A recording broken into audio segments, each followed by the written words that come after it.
Hello guys, welcome back to another vlog. આજના વિડીયોમાં ફરીવાર તમારા બધાનું સ્વાગત છે. જય દ્વારકાધીશ. ને તમને બધાને ખબર છે કે આપણે આવી ગયા છીએ ગામડે આવે એટલે એક મોટી ઉપાધિ થઈ ગઈ છે કે આપણા બધા પંખા બળી ગયા એટલે ગાડી લઈને ઘરેથી નીકળી ગયા છે. સીધા ઠેલીમાં ભરી લીધા છે પંખા. હવે જવાનું છે આપણે ટીમ્બી આને રિપેરિંગ કરવા માટે, કારણ કે ગરમીના ગામડે મરી જાય. ગમે એમ આપણે સુરત છે કહેવાય, તડકો તો આપણને લાગે જ ને યાર. અબે સાલે અને હું મારી ગાડી લઈને આવી ગયો છું ગામના સિવાડીને. બ્લેક કલરની ફોર્ચ્યુનર રોડની એટી ઉતરી કે લાગે ધૂળની ડમરી ઉડતી કે લાગે એ તો પાકું છે. ને આપણે એના મેચિંગ બ્લેક ટોપી પેલી થઈને હવે હું ગામના બહાર નીકળી ગયો છું. અમારા ગામની નજીકમાં એક આવે છે નેશનલ હાઈવે. આ છે દીવ ભાવનગર વાળો નેશનલ હાઈવે. અને વટીને આપણે જવાનું છે ટીમ્બી. તો હબદે હવે ઉપડી મોડું નથી કરવું જોઈએ. यही नहीं अभी और सुनिए।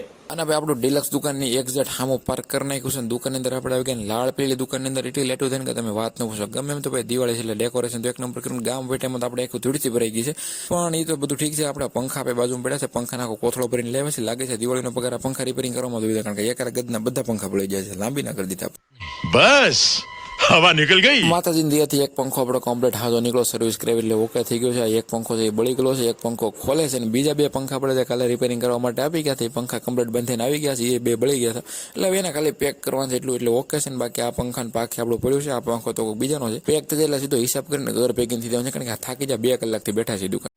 નહીં સારું કે યહાં કુછ તો ગડબડ હે જરૂર. 2 કલાકમાં 2 પંખાની વિધિ થઈ ગઈ છે. હજી 3 પંખા બળી ગયા અને સર્વિસમાં બધી થઈને થોડા પાક્યા છે. આપણે કોથળામાં ભરીને ઘર ભેગું થઈ જાય, કારણ કે અંધારું થઈ ગયું છે. ભેગું થાને ભાઈ.